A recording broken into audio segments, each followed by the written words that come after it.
nosso Sim, Rei. Deus. Nós cremos, Pai, que nós somos sim falhos, nós somos pecadores, mas Sim, nós cremos Senhor. que o Teu poder ele se aperfeiçoa nas nossas Sim, ó vidas. Deus.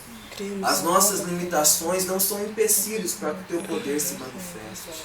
Sim, Senhor. Espírito Santo, nós te damos toda a liberdade. Sim, ó Deus. Esteja aqui conosco, Espírito Santo. Sim, Espírito Santo. Pois é o Senhor que nos Fala convence conosco. do pecado, é o Senhor que nos convence da verdade. Nós precisamos de Ti, Espírito Santo. Sim, Senhor. Santifica a nossa vida. Sim, Deus vem. Santifica o nosso coração. Nós cremos, Senhor, que a Tua palavra é viva. Ela nos dá vida. Ela nos transforma.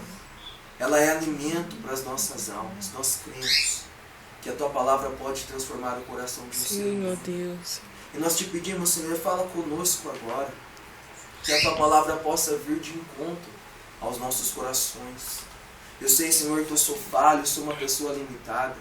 Mas eu sei que o Senhor procura pessoas que estão dispostas para te servir. Eu estou disposto a te servir. Eu estou disposto a ser um instrumento em Tuas mãos, Senhor. Que essas pessoas venham ouvir, Senhor, a Tua palavra. Sim, ó Deus. Que essas pessoas possam ver o Senhor através de mim. Eu sei que o Senhor não nos trouxe aqui em vão.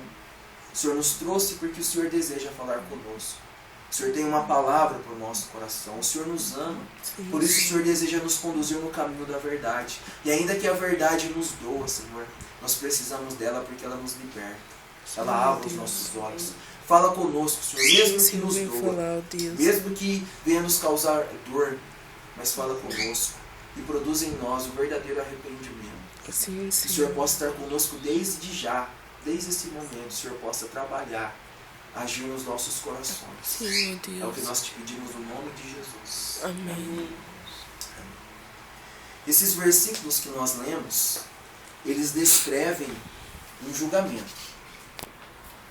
Esse julgamento, com certeza, ele foi o julgamento mais importante que aconteceu na história. Por que esse julgamento foi o mais importante? Porque o réu desse julgamento, ele foi a pessoa mais importante que existiu. Jesus, ele foi a pessoa mais importante que passou por esse mundo. E Jesus é a pessoa mais importante dessa história. Todos nós conhecemos essa história, todos nós sabemos que no final desse julgamento, Jesus foi condenado à morte. Jesus foi condenado a sofrer naquela cruz. E todos nós sabemos que Jesus, ele era inocente. Jesus, sendo inocente, ele foi condenado a morrer numa cruz. Aos olhos humanos, isso parece uma derrota. Aos olhos humanos, parece que na cruz Jesus foi derrotado.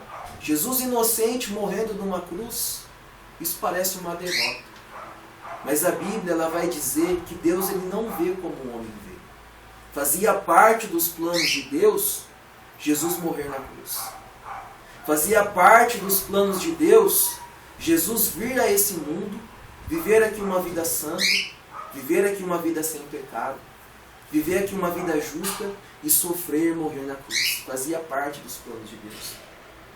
E mais uma vez, aos nossos olhos, aos olhos humanos, isso parece loucura. A cruz parece loucura. Parece loucura que foi da vontade de Deus dar o seu único filho para morrer por todos nós. Isso parece loucura. Mas mais uma vez a Bíblia vai dizer que Deus ele escolhe as coisas loucas desse mundo para confundir as sábias. A cruz, ela é o símbolo da vitória de Deus. Amém. Na cruz, os fariseus, os judeus, eles pensaram que tinham matado Jesus. Na cruz, o diabo pensou que havia vencido Jesus. Mas na cruz, Jesus ele venceu o mundo. Na cruz, Jesus venceu o diabo. E na cruz, Jesus venceu a morte. Amém. A cruz não derrotou Jesus. A cruz não parou Jesus. O que significa a cruz para nós? Lá em Romanos, capítulo 10, versículo 9 e 10, diz que quando uma pessoa ela crê de todo o coração que Jesus morreu e que Jesus ressuscitou, e quando essa pessoa que crê de todo o coração, ela confessa com a sua boca que Jesus Cristo é o Senhor, essa pessoa é salva. Então a cruz ela representa para nós a salvação. Você não é salvo porque você é uma pessoa boa. Você não é salvo porque você é uma pessoa justa. Você não é salvo porque você tem um bom coração. Você não é salvo porque você é uma boa esposa, uma boa mãe, uma boa filha, não. A salvação não é pelos nossos méritos. A salvação não é pelo que você faz. A salvação é pela graça. É pela cruz. Você é salvo porque você crê de todo o coração que um dia Jesus morreu em seu lugar, mas Jesus ressuscitou. A cruz é o símbolo da reconciliação entre Deus e o homem. Então hoje nós somos salvos porque um dia um inocente morreu em nosso lugar. O que parecia derrota, o que parecia loucura, nos salvou. Eu sou salvo e você é salvo porque Jesus, sendo inocente, ele morreu em nosso lugar.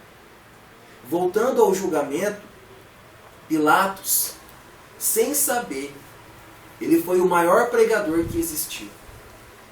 Sem saber, Pilatos foi o maior pregador que existiu. Porque quando Pilatos ele apresentou Jesus e Barrabás para aquela multidão, sem saber, ao apresentar Jesus e Barrabás, Pilatos estava apresentando de um lado a vida e do outro lado a morte. Pilatos, sem saber, quando ele apresentou Jesus e Barrabás àquela multidão, Pilatos estava apresentando a salvação e a destruição. Sem saber, quando Pilatos estava apresentando Jesus e Barrabás para aquela multidão, Pilatos estava apresentando o caminho estreito, o caminho apertado, o caminho da renúncia, o caminho que leva à vida eterna. E do outro lado o caminho largo, o caminho do sexo, da bebida, do cigarro, das drogas, da vaidade, do orgulho, o caminho da morte, do pecado. E a multidão, ela escolheu o caminho da destruição.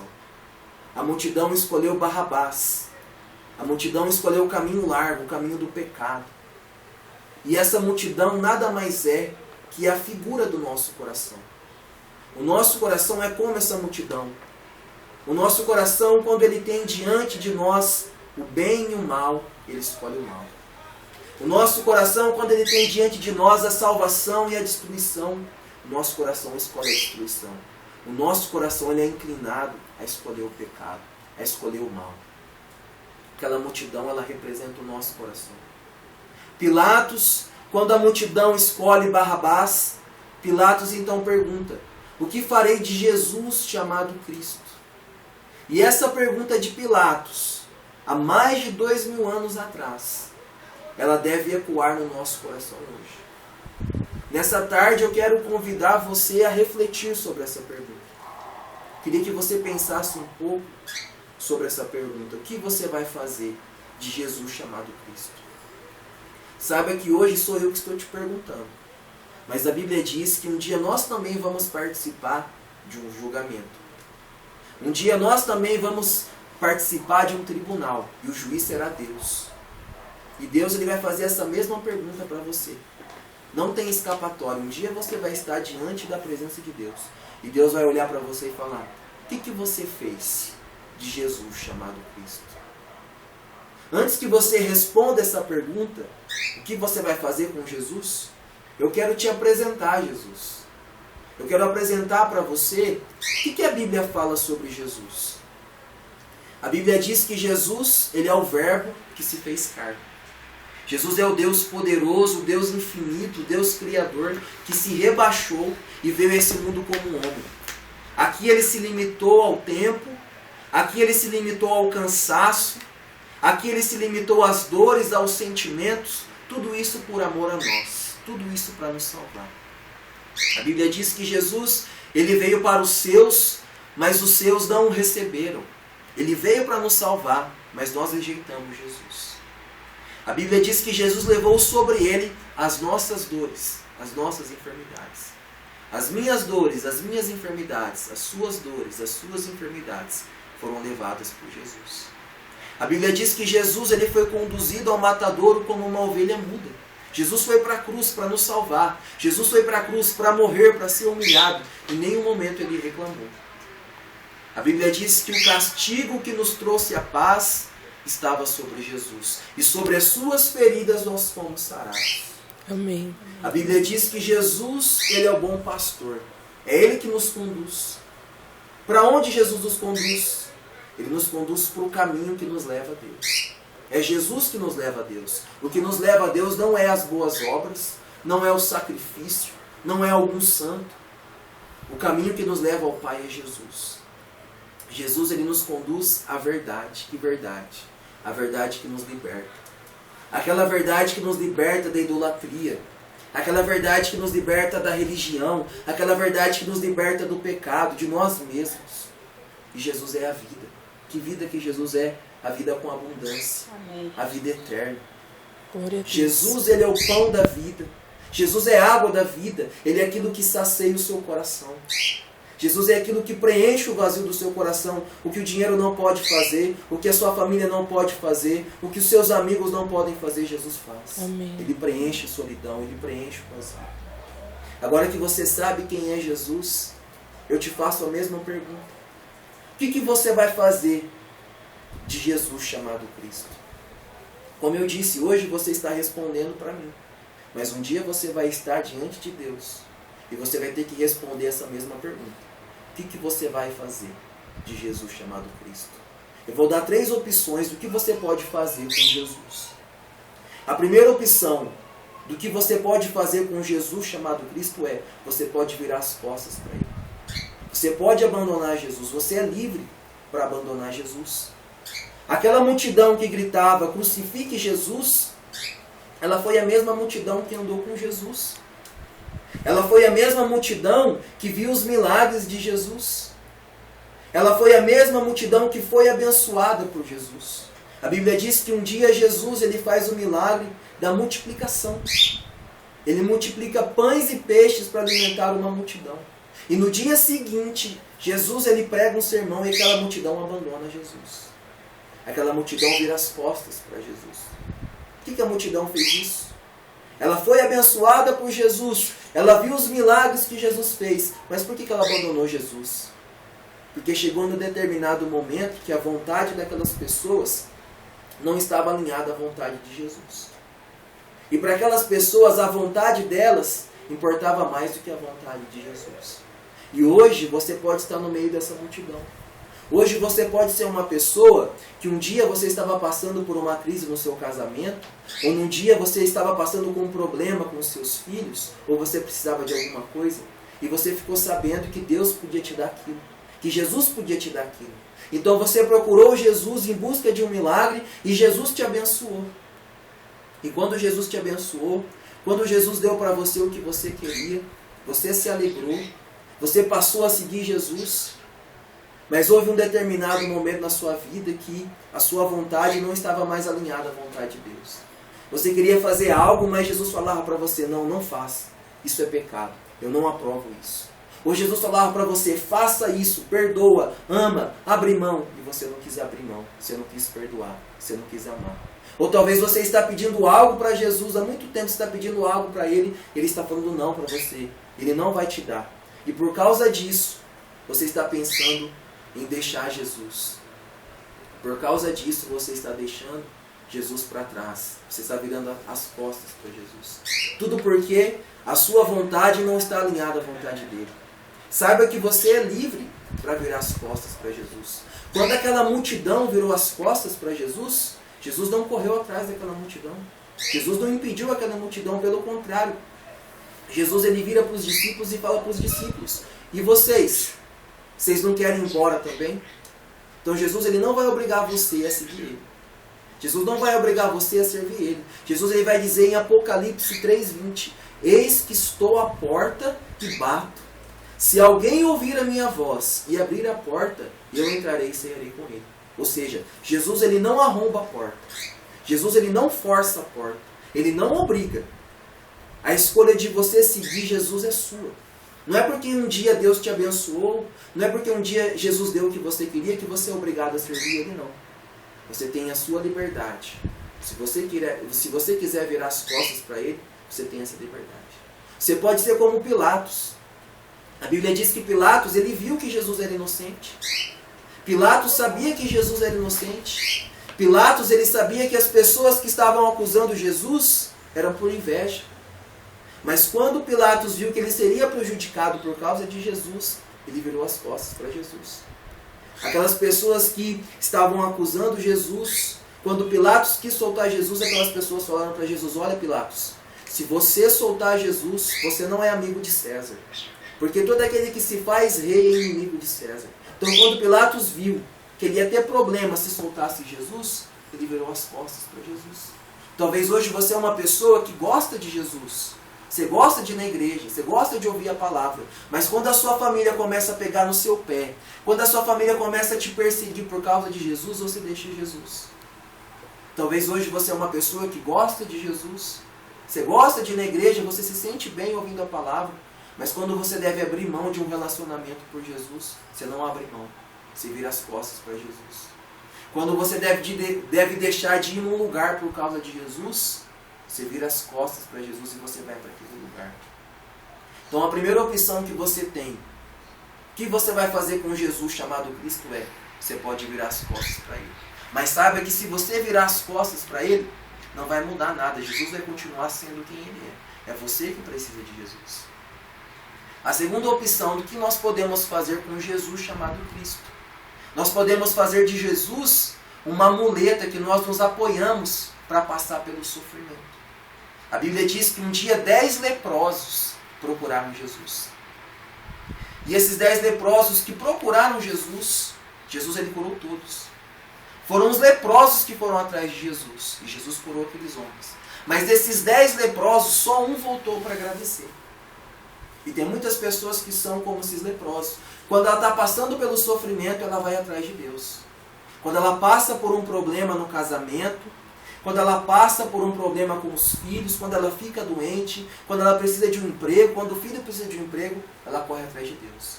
Aí quando Deus dá o que ela quer, ela se esquece de Deus. Ela vira as costas, ela vai embora, ela não volta para agradecer. Tem muitas pessoas, quando tudo está bem na vida delas, elas não querem saber de Deus.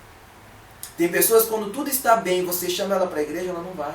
Você chama para orar, ela não vai. Mas é só acontecer um problema, acontecer um sofrimento, ela corre atrás de Deus. Que isso? Ela está fazendo de Deus uma muleta. Quando vem o sofrimento, ela se agarra em Deus, ela se apoia em Deus, ela se apoia em Jesus. Mas quando o sofrimento vai embora, ela vira as costas e vai embora, como se Jesus não existisse. Por que as pessoas agem assim? Porque essas pessoas, elas só esperam de Deus para essa vida.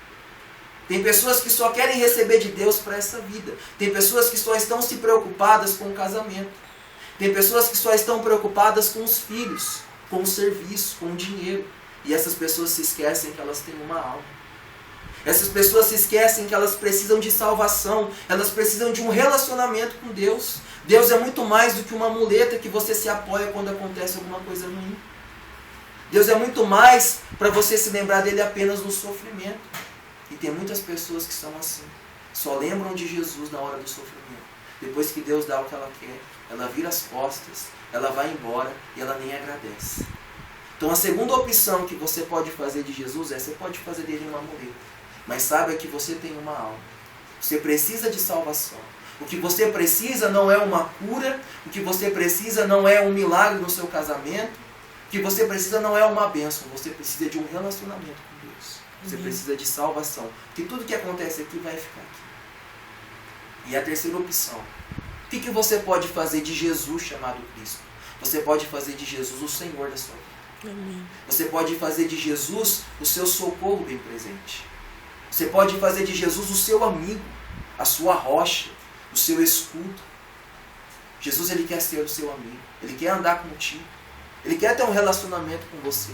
Você pode fazer dele o Senhor, o Salvador da sua vida. Mas antes que você escolha essa terceira opção, saiba que há um preço a se pagar. Se você quer escolher Jesus como o Senhor da sua vida, como o Salvador da sua vida, há um preço a se pagar. Que preço é esse? Jesus ele vai dizer, aquele que quiser vir após mim, negue-se a si mesmo. Tome a sua cruz diariamente e me siga. Para você seguir Jesus, para você ter Jesus como o Senhor da sua vida, você precisa se negar. Você precisa morrer para si mesmo. O seu orgulho precisa morrer. A sua vontade precisa morrer.